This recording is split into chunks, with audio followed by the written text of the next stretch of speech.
Assalamualaikum warahmatullahi wabarakatuh, Bapak Ibu sekalian yang saya hormati. Pada kesempatan kali ini kita berjumpa lagi dalam materi pemetaan kompetensi inti dan kompetensi dasar yang akan dibawakan oleh saya sendiri, Istiati Hatmamalewai. Saya sebagai widya suara di Balai Diklat Gagaman Makassar. Adapun yang perlu kita ketahui di dalam pemetaan kompetensi inti dan kompetensi dasar, yang pertama yang harus kita pahami terlebih dahulu adalah bagian awal dari pemetaan itu sendiri. Yang pertama adalah kompetensi inti. Kompetensi inti ini itu adalah merupakan sebuah bagian yang sifatnya by design. By design dalam pemahaman dia sudah ada dan sudah terformat di dalam silabus maupun di dalam dokumen kurikulum kita. Ya, yang sekarang ini kita pakai yang diberlakukan adalah kurikulum ke-13. Kemudian dari dokumen kurikulum itu kita melihat bahwa kompetensi inti itu berisikan kata kerja operasional atau KKO plus materi. Hal ini mengacu pada SKL atau standar kompetensi lulusan. Jadi KI ini dia berdasarkan pada standar kompetensi lulusan yang ada di dokumen kurikulum kita. Kompetensi inti kita itu terdiri dari ada 4 bagian, ya, dimana yang pertama adalah KI1 atau kompetensi sikap spiritual, ya, sikap spiritual atau hablum minallahnya. Dan KI2 adalah kompetensi sikap sosial atau hablum minannasnya. Kompetensi sikap spiritual dan sikap sosial ini biasa disebut dengan ranah afektif atau attitudes yang akan kita bangun, yang akan kita tanamkan kepada diri peserta didik kita. Kemudian KI3 atau kompetensi pengetahuan itu merupakan ranah wilayah kognitif ataupun knowledge atau pengetahuan daripada anak didik kita yang akan kita masukkan konsep-konsep pembelajaran kita. Kemudian KI4 atau kompetensi keterampilan itu di sini bisa kita lihat adanya wilayah ranah psikomotorik, baik psikomotorik kasar maupun psikomotorik halus, yang merupakan bagian skills yang harus kita tanamkan kepada diri peserta didik kita. Nah, dari ketiga ranah yang akan kita tanamkan itu biasanya kita sebut dengan kas, ya, sama seperti halnya kita menabung ke sebuah bank, maka kita sebagai guru harus menanamkan atau memberikan kas-kas apa saja yang akan kita tanamkan pada saat pembelajaran berlangsung. Jadi knowledge-nya atau kognitifnya, afektifnya, dan skills-nya. Selanjutnya, langkah-langkah pemetaan atau KI dan KD. Langkah-langkah pemetaan KI dan KD kita bisa lihat itu mengacu, yang pertama adalah langkah awalnya itu mengacu pada program tahunan dan program semester. Jadi sebelum kita melakukan pemetaan KI dan KD, maka kita harus membuat terlebih dahulu program tahunan dan program semester.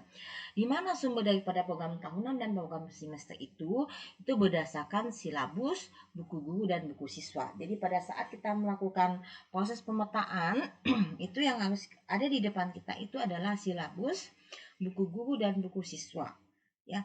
Begitu dengan di dalam proses penyusunan program tahunan dan program semester. Yang kedua itu mengacu pada jumlah KI dan KD per tahun atau per semester. Jadi pada saat kita menyusun program tahunan, kita sudah bisa melihat berapa jumlah KD terutama yang dalam hal ini per tahun. Misalnya dalam KD per tahun itu ada sekitar 8 KD.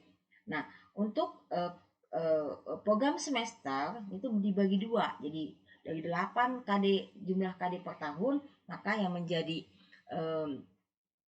posemnya ada 4 KD. Contoh, ini sebagai contoh, ya.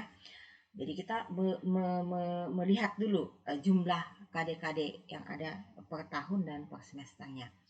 Kemudian setelah itu kita melakukan analisis KD. Jadi kita bisa melihat, mengurutkan KD-KD mana yang memiliki karakteristik kedalaman yang dalam, yang luas, dan yang tidak. Itu untuk membantu kita mengarahkan kita menuangkan jumlah alokasi waktu yang dipersyaratkan, sehingga seluruh KD-KD yang dipersyaratkan untuk kita tuntaskan sebagai guru dalam pembelajaran 1 tahun atau per semester itu kita bisa tuntaskan dengan baik, dan tidak ada KD-KD yang tidak kita ajarkan kepada siswa, ya.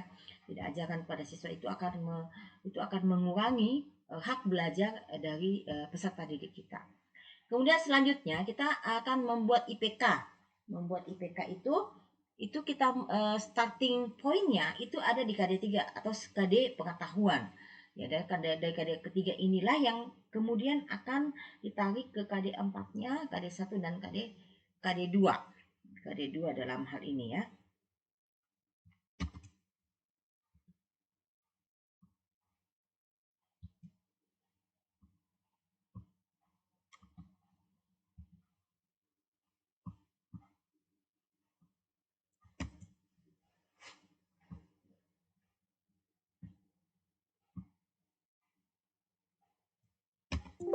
Ya.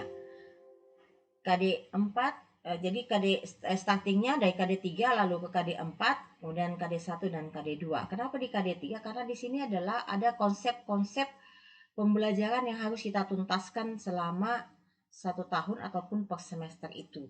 Kemudian atau sebagai direct instruction-nya. Sedangkan KD 4, KD 1 dan KD 2 itu adalah KD-KD pengiringnya atau yang melengkapi daripada pencapaian KD 3-nya. Kemudian yang langkah kelima adalah menentukan materi dan mencocokkannya dengan buku guru dan buku siswa. Jadi langkah selanjutnya setelah kita membuat IPK, kita menentukan materinya yang cocok dengan sesuai dengan IPK-nya. Kita bisa lihat materi yang ada di buku guru dan buku siswa cocok tidak dengan atau sinkron tidak dengan yang ada di silabus. Ya. Terkadang kecocokan itu tidak kita dapatkan atau kesinkronannya tidak kita dapatkan, maka kita memutuskan untuk menentukan bahwa yang kita harus dahulukan itu adalah materi yang ada di KD-KD yang ada di silabus, ya. Seperti itu, karena terkait dengan buku guru dan buku siswa itu mengalami banyak revisi yang terkadang itu tidak buku-buku guru atau buku siswa yang ada di pasaran terkadang juga tidak mengacu pada yang ada di silabus, sehingga kita kita mencocokkannya dengan bertumpu pada yang ada di silabus, ya.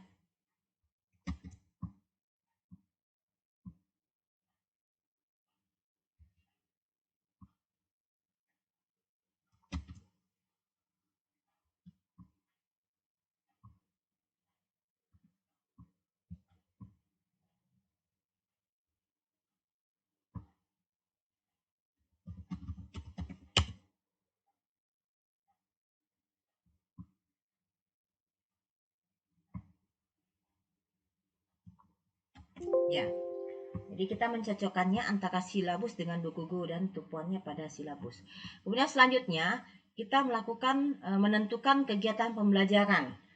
Kegiatan pembelajaran yang dimaksud ini itu harus berupa dalam bentuk sintaks, ya, sintaks atau langkah-langkah pembelajaran. Karena langkah-langkah pembelajaran atau sintaks itu berada di dalam proses kegiatan pembelajaran. Ya, seperti itu. Jadi perbedaan antara nomenklatur kegiatan pembelajaran dengan nomenklatur sintaks ataupun langkah-langkah pembelajaran itu sendiri.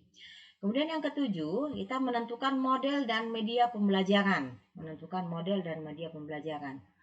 Ya, model dan media pembelajaran apa yang cocok dengan materi yang ada di IPK dan yang ada di KD-nya. Jadi antara kedua jenis antara kegiatan pembelajaran dan model serta media pembelajaran ini sifatnya opsional. Teman-teman, Bapak Ibu sekalian bisa menuangkannya di dalam proses pemetaan, bisa juga tidak. Nanti Bapak Ibu bisa menuangkannya di RPP. Bisa juga, misalnya saya mau lebih lengkap pemetaan saya supaya saya satu kali berpikir, satu kali memetakan, yaitu sah-sah saja Bapak Ibu bisa melakukan menuangkan di dalam pemetaan itu kegiatan pembelajaran, model ataupun media pembelajarannya.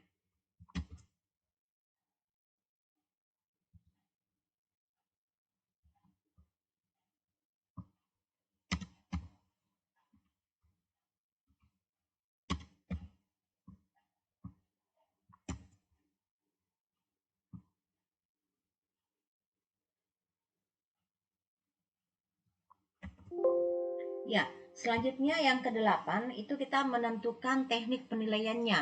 Jadi teknik penilaian ini berdasarkan pada IPK-nya. Apakah sesuai dengan IPK atau tidak? Karena ada beberapa sepanjang pengalaman saya sering saya mendapatkan IPK-nya kata kerja operasional yang ada di IPK itu berbeda dengan eh, bentuk atau teknik penilaian yang dituangkan ke dalam pemetaannya atau di dalam perangkat pembelajarannya. Jadi kita harus mensinkronkan antara teknik penilaian ini dengan kesesuaian IPK yang sudah kita susun ataupun yang sudah kita bangun. Selanjutnya, yang terakhir adalah kita menentukan bentuk instrumen daripada teknik penilaian yang sudah kita tentukan dari IPK yang sudah kita susun atau sudah kita bangun. Nah, sekarang kita mulai dengan program tahunan ataupun program semester. Ini salah satu contoh format yang saya buatkan untuk kebutuhan Bapak Ibu sekalian. Jadi kalau kita bisa melihat sepanjang pengalaman kita, Bapak Ibu yang sudah mengalami pelatihan di mana-mana, terkadang kita mendapatkan seperti halnya saya, kita sering mendapatkan format-format yang beragam.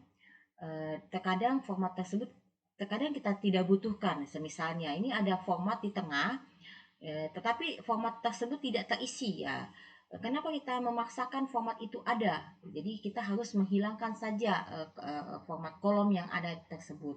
Atau misalnya di sebelah sini, di di terakhir biasanya kita mendapatkan format kolom keterangan, sementara di bagian bawahnya itu tidak ada sama sekali yang kita isi. Kita hanya membuat kolom tapi tidak kita manfaatkan atau tidak kita butuhkan. Nah, dalam program tahunan dan program semester saya banyak sekali melihat berbagai macam ragam bentuk dari program tahunan dan program semester, tetapi terkadang tumpang tindih antara format-format tersebut yang kadang hanya sebatas copy paste. Jadi saya mencoba membuatkan atau memformat program tahunan program semester yang ada untuk kebutuhan Bapak Ibu melakukan proses pemetaan. Oke, yang pertama kita awali dengan kolom KI, kolom kompetensi inti. Kompetensi inti di sini Bapak Ibu bisa menuliskan digitnya bersama dengan pernyataannya, yang diambil dari dokumen SKL kita, ada dokumen kurikulum kita. Kemudian KD atau kompetensi dasar itu berisikan nomor dengan nomor penomorannya yaitu 2 digit dan pernyataannya dituliskan di sini. Jadi selama 1 tahun, jadi berapa jumlah KD yang harus dihabiskan dalam tingkat satuan pendidikan tersebut, Bapak Ibu bisa menuangkannya di sini. Begitu pula dengan KI-nya. Kemudian alokasi waktu di sini Bapak Ibu bisa menuliskan dalam bentuk JP. Jadi berapa JP yang dihabiskan untuk 1 KD ya. 1 KD. Jadi ini dalam jumlah alokasi waktu besarannya.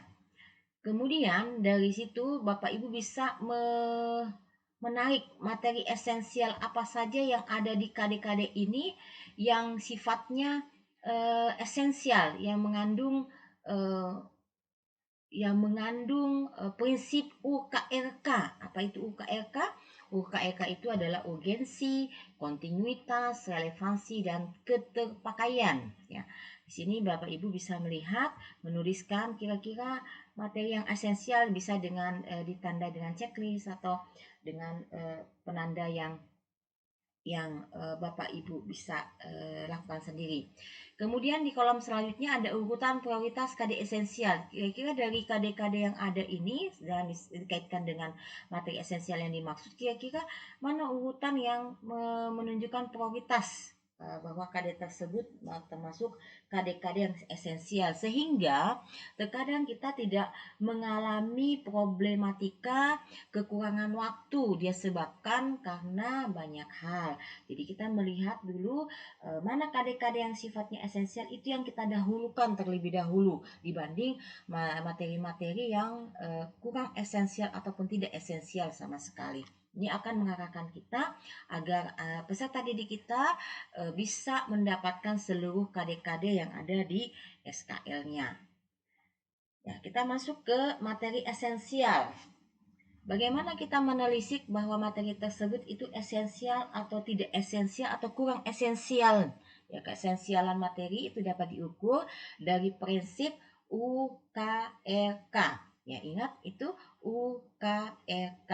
Jadi yang pertama adalah urgensi. Jadi kita kita gerakan, ya gerakan bisa mempengaruhi ingatan. Urgensi artinya keterpentingannya tinggi gitu ya. Kemudian yang kedua kontinuitas. Jadi urgen artinya dia penting, materi tersebut sangat penting, harus kita ajarkan, harus kita buatkan perangkat pembelajarannya dengan baik. Begitu pula dengan kontinuitas. Kontinuitas materi tersebut itu sering muncul ya. Ini gerakannya tadi ini urgensi, sekarang kontinuitas itu sering muncul di setiap semester atau tingkatan. Misalnya di kelas 1 dia materi ini muncul, di kelas 2 ada lagi, di kelas 3 ada lagi, di semester ganjil ada, di semester genap juga ada, misalnya seperti itu. Jadi kontinuitasnya tinggi, kepentingannya juga pasti tinggi. Jadi kalau kepentingannya tinggi, pasti kontinuitasnya juga tinggi. Kemudian yang ketiga adalah relevansi. Jadi relevansi itu adalah keterkaitan materi ajar dengan materi sebelum atau sesudahnya atau dengan materi pelajaran yang lain. Keterkaitan materi itu contohnya misalnya saya sebagai guru biologi itu mengajarkan tentang reaksi fotosintesis. Jadi reaksi fotosintesis terkait dengan karbon dioksida, air ya. Itu menggunakan rumus-rumus kimia. Jadi memakai ilmu kimia di dalam proses fotosintesis itu. Kemudian misalnya lagi untuk pembelajaran agama tentang hukum mawaris, ya hukum mawaris tentang ahli waris itu menggunakan keterkaitan materi ajar matematika dengan tentang bagaimana persentase yang didapatkan oleh ahli waris pertama, ahli waris kedua dan lain sebagainya. Itu adalah relevansinya tinggi. Jadi relevansi tentang fotosintesis dan relevansi tentang misalnya hukum mawaris ya itu sangat relevan sesuai dengan mata pelajarannya. Kemudian keterpakaian berguna dalam kehidupan sehari-hari. Ya, keterpakaian hukum mawaris misalnya digunakan pada saat dia nanti suatu saat akan mendapatkan warisan, atau misalnya dia tentang golongan darah. Ya, dia bisa mengetahui bahwa dari golongan darah A, golongan darah B, ya dia tahu bahwa dia adalah betul anak dari kedua orang tuanya, seperti itu. Jadi keterpakaiannya cukup tinggi. Seperti itu. Contoh-contoh yang bisa saya berikan. Kemudian kita lanjut ke kolom model pembelajaran. Di model pembelajaran ini kita harus memahami konsep-konsepnya sebelum kita melakukan pemetaan. Karena kalau kita tidak memahami tentang konsep yang ada di dalam kolom-kolom pemetaan itu, maka kita akan kesulitan untuk mendapatkan atau menuangkannya ke dalam kolom-kolom tersebut ya. Model pembelajaran. Yang pertama adalah pembelajaran langsung. Dari sekian banyak model pembelajaran yang ada, saya mencoba memformat model pembelajaran dalam 3 rumah besar. Rumah besar yang pertama rumah pertama adalah pembelajaran langsung. Pembelajaran langsung itu adalah direct instruction. Dia memiliki ciri tidak memiliki tipologi, tetapi dia hanya berupa metode pembelajaran. Dia tidak punya tipe rumah ini, rumah pembelajaran langsung. Dia hanya dalam bentuk metode pembelajaran. Nanti di di bagian model pembelajaran kita akan kupas tuntas tentang model-model pembelajaran ya teman-teman sekalian. Oke, contoh daripada pembelajaran langsung ini adalah diskusi informasi. Ada tanya jawab, ada demonstrasi, ada role play. Ini adalah contoh daripada model pembelajaran langsung atau direct instruction. Kemudian yang kedua itu adalah pembelajaran kooperatif atau cooperative learning. Cooperative learning itu cirinya itu adanya pengelompokan lebih dari satu orang. Ya, jika yang namanya kelompok, meskipun dia dua orang, itu dikatakan sebagai kelompok. Lebih dari satu orang. Kemudian dia memiliki tipologi. Tipologinya itu berisikan sintaks atau langkah-langkah pembelajarannya. Contoh daripada pembelajaran kooperatif ini, contohnya ada STAD atau Student Team Achievement Division, dan ada TGT, Turnamen Group Team, atau terbalik gitu. Kemudian Jigsaw, ada Everyone is a Teacher Here. Setiap orang bisa saja jadi guru katanya ya, dan lain sebagainya.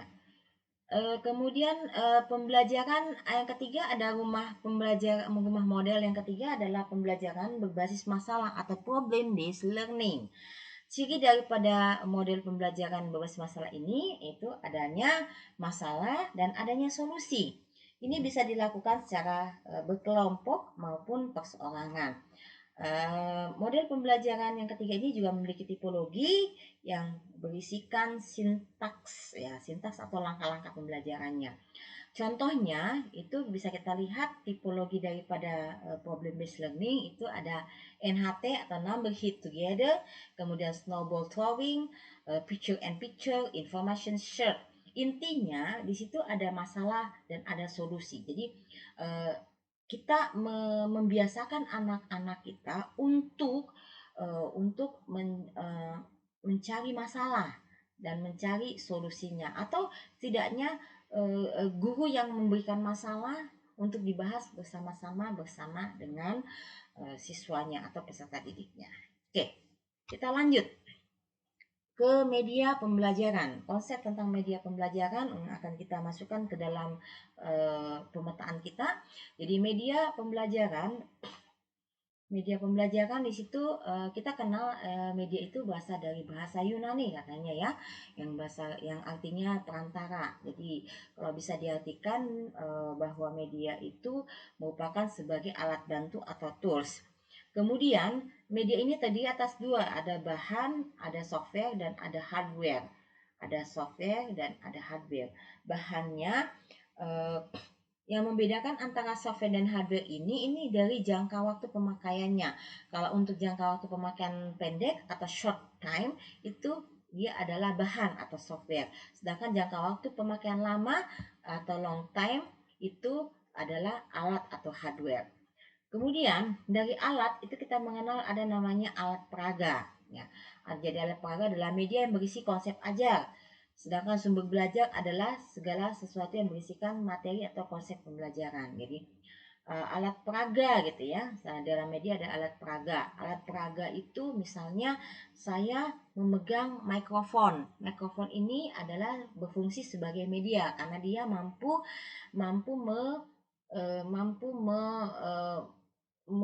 memperbesar frekuensi suara kita di dalam kelas-kelas pembelajaran kita. Itu kalau dia berfungsi seperti itu, dia hanya sebatas media. Tetapi jika mikrofon itu berisi konsep ajar tentang bagaimana cara bekerjanya mikrofon itu sehingga dia mampu memperbesar frekuensi suara kita, itu dia berfungsi sebagai alat peraga, gitu ya. Jadi alat peraga itu juga merupakan automatically sebagai media, tapi tidak semua media merupakan alat peraga. Seperti itu ya Bapak Ibu sekalian. Kemudian sumber belajar. Sumber belajar itu adalah segala sesuatu yang berisikan materi atau konsep pembelajaran. Jadi sumber belajar tidak mesti dalam bentuk buku-buku, buku saja ya. Apapun buku itu adalah sumber belajar, tidak seperti itu. Jadi yang dimaksud sumber belajar adalah buku-buku yang relevan saja dengan materi ajar ya. Kalau misalnya saya sebagai guru biologi ya, yang relevan sumber belajar itu ya tentang guru biologi, misalnya tentang biologi 1 atau biologi 2 ya, atau Campbell atau Kimball gitu ya. Campbell dan Kimball misalnya itu adalah sumber belajar saya sebagai guru biologi, tapi tidak menjadi sumber belajar. Buku sosiologi itu tidak menjadi sumber belajar saya sebagai guru biologi gitu ya. Seperti itu. Selain daripada buku, lingkungan, guru, fasilitator, narasumber itu juga merupakan sumber belajar.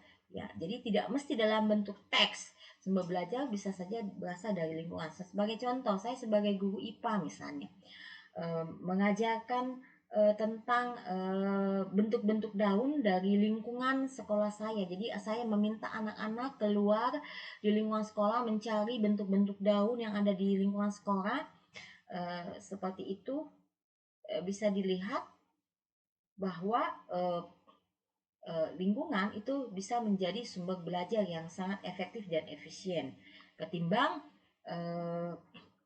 berasal dari buku-buku yang bisa saja otomatis mereka tidak dapatkan karena kita berada di daerah terpencil ataupun daerah pedalaman misalkan. Ya seperti itu. Nah, setelah kita memahami konsep-konsep yang akan kita masukkan ke dalam kolom-kolom pemetaan analisis KIKD ini, maka kita akan memasukkannya ke dalam pemetaan itu sendiri. Yang pertama kolom KI. Jadi kolom KI 1, 2, 3, 4 ya tidak usahlah kita menuangkannya secara letterlek pernyataan di sini karena sudah ada di program tahunan dan program semester kita. Ya tinggal kasih nomor saja ya untuk mengefektifkan dan efisienkan pada saat space tulisan kita yang space tertulis kita gitu ya, tulisan kita yang ada format kita maksudnya. Kemudian KD itu ada 2 digit di sini kita tuliskan ya karena ini penting anak-anak KD ya.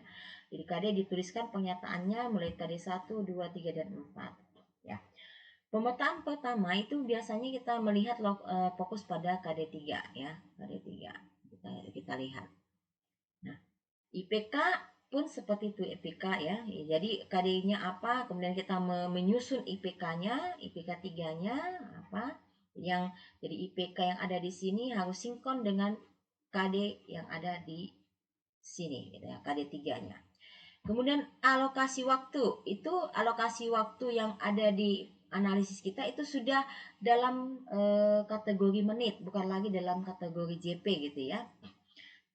Tidak lagi dalam kategori JP tetapi dalam kategori menit. Itu sudah lebih spesifik sehingga bisa mengarahkan kita berapa jumlah menit yang dihabiskan dalam satu KD ya atau dalam satu indikator ya. Kemudian materi yang ada di sini harus sesuai dengan IPK yang ada di sini. Materinya tidak boleh lepas daripada yang ada di IPK karena begitu pula materi yang ada di IPK itu harus sinkron dengan ada materi yang ada di KD. Model dan media yang harus kita siapkan ya sesuaikan dengan materi yang ada. Kemudian di teknik penilaian kita bisa melihat bahwa untuk teknik penilaian sikap untuk KD 1 dan 2 itu sama, yaitu untuk observasi atau jurnal harian ya. Ini dilakukan setiap hari ya, harian untuk setiap hari harian ya. Untuk Bapak Ibu guru non PKN dan rumpun agama itu dia hanya melakukan teknik penilaian ini saja, observasi atau jurnal saja, jurnal harian saja. Sedangkan untuk guru PKN dan guru rumpun agama, seluruh teknik penilaian ini dilakukan dengan rincian bahwa observasi jurnal itu dilakukan secara harian sama seperti halnya guru yang lain. Kemudian penilaian diri atau self assessment, bagaimana seorang peserta didik mampu menilai dirinya sendiri, ya. Dan penilaian antar teman atau peer assessment, dia mampu menilai temannya. Itu dilakukan, kedua penilaian ini dilakukan jelang penilaian akhir semester atau PAS, ya.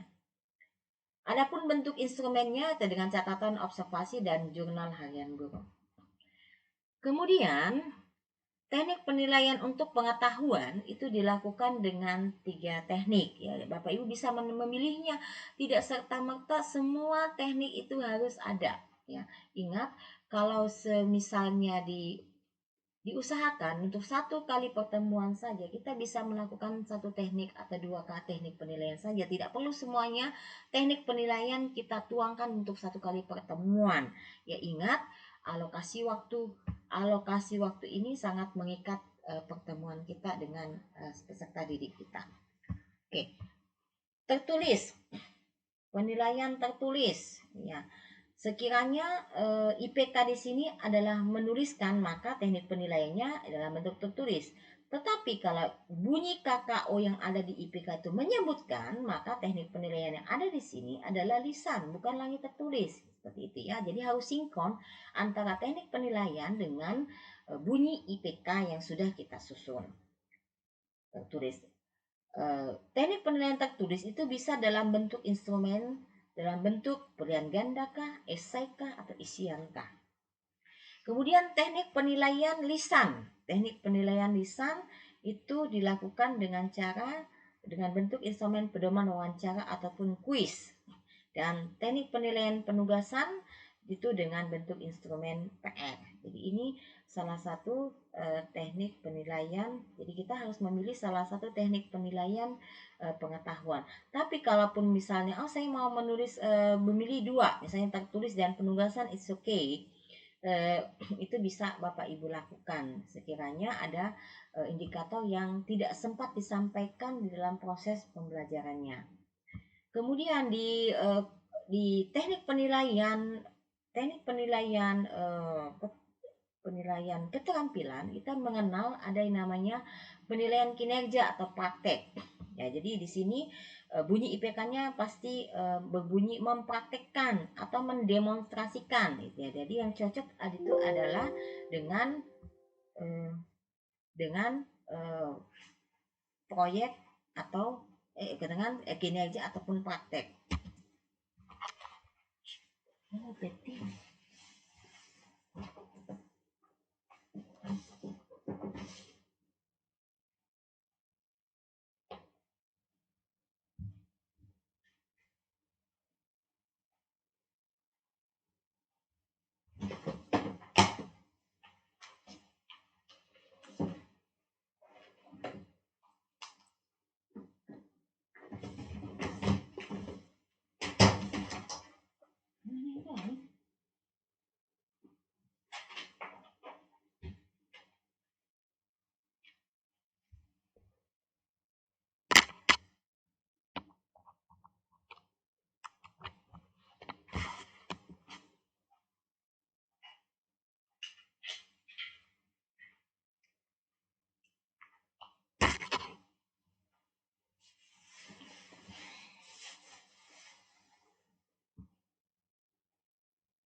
Nah, sementara untuk teknik penilaian proyek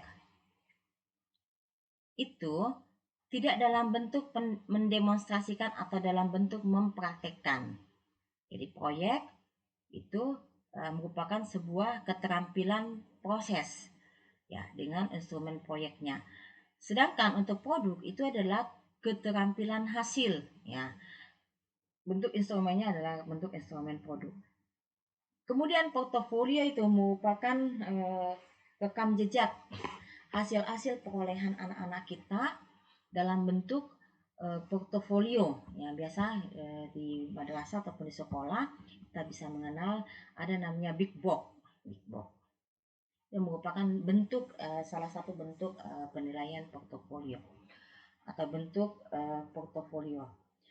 Nah, sekarang terakhir kita akan mendiskusikan tugas Bapak Ibu bisa membuat program tahunan dan program semester. Kita melatih diri kita sesuai dengan kebutuhan kita, kolom-kolom apa saja yang kita butuhkan di dalam membuat program tahunan dan program semester untuk mengarahkan kita membuat pemetaan atau menganalisis KD dan KI untuk yang nantinya ini sebagai bahan dasar kita untuk membuat menyusunnya di dalam atau mengembangkannya ke dalam bentuk FPP yang akan kita jalankan di kelas pembelajaran kita.